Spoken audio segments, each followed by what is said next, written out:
The city of Edinburgh, with its grand stone buildings and winding streets, stood as a testament to history and resilience. It was here, beneath the shadow of the castle and amidst the bustle of Princes Street, that Edward Hartley was born into a modest family.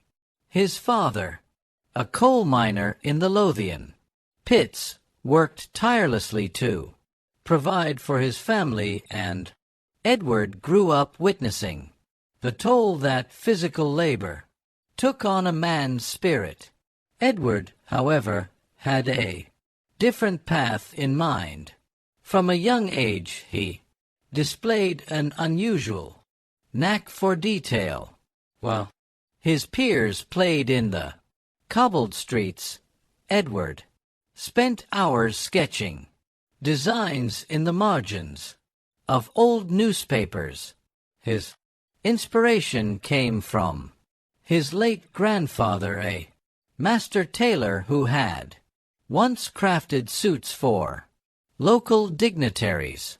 Edward dreamed of reviving that legacy, not just to honor his family but to give people of all classes access to timeless elegance. At 25, Edward managed to open a small tailoring shop in the Stockbridge district, a quaint area filled with independent businesses. He called it Hartley and Company. The shop was modest, just a single room with 2 sewing machines, a wooden counter, and a collection of fabrics. But for Edward, it was the beginning of something extraordinary. Word spread quickly about Edward's craftsmanship. His suits were sharp, his stitching flawless, and his prices reasonable. Customers began to trickle in, then flood the shop. He worked late into the night, often collapsing on a cot in the back room. The business was beginning to thrive, and Edward felt as though his dreams were finally within reach. But fate, as it often does, had a cruel twist in store. One fateful November night, a storm swept through Edinburgh. The winds howled through the narrow streets, and an electrical fault in the shop's wiring sparked a fire. By the time Edward arrived, summoned by frantic calls from neighbors, the shop was engulfed in flames. The fire brigade managed to extinguish it, but it was too late. Everything Edward had built was reduced to ash. The loss was devastating. Edward stood in front of the ruins, the rain mixing with tears on his face. The weight of failure was suffocating. Friends and acquaintances tried to console him, but their words felt hollow. Some advised him to abandon his dreams and find a safer profession. Others dismissed him as a foolish dreamer. For weeks, Edward sank into despair. He wandered the city aimlessly, unable to envision a way forward. It was during one of these aimless walks through the bustling Grassmarket that he encountered an elderly woman selling hand-knitted scarves at a tiny stall.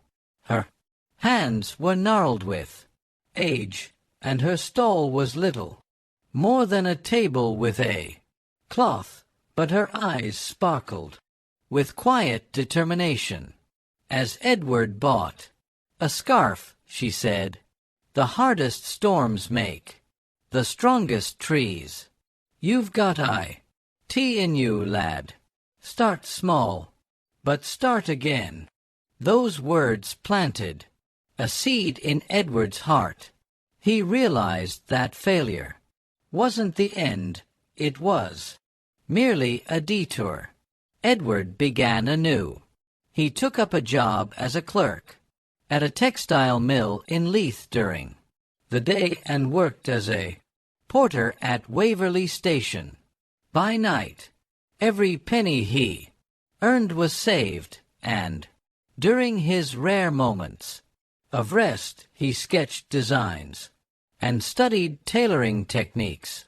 2 years later, Edward had enough savings to start again, this time from his own home. He began by making bespoke suits for individual clients, using word of mouth to build a loyal customer base.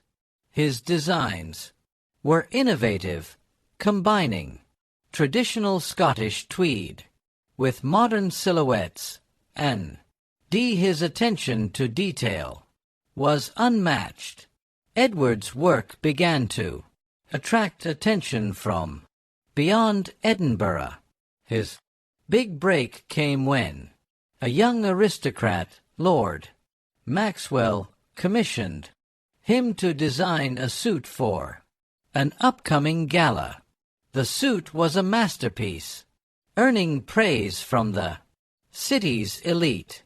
Soon, Edward's clientele expanded to include business magnates, artists, and even members of Parliament. Within 5 years, Edward reopened Hartley and Company, this time in a prime location on George Street. The new shop was grand, with tall windows showcasing his finest creations. It wasn't just a shop, it was a symbol of resilience and craftsmanship. By the time he turned 35, Edward's name was synonymous with elegance and quality. But despite his success, he remained humble, often mentoring young tailors and sharing his story of starting over. When asked about his journey in an interview with The Scotsman, Edward smiled and said, "Life will test you in ways you never imagined, but quiet determination, steady hands, and an unshakable belief in your dream can rebuild even the most broken foundation. The fire didn't destroy me, it refined me." Lesson: true success isn't measured by the absence of challenges, but by how we rise in the face of adversity. Quiet determination and relentless effort can turn ashes into triumph.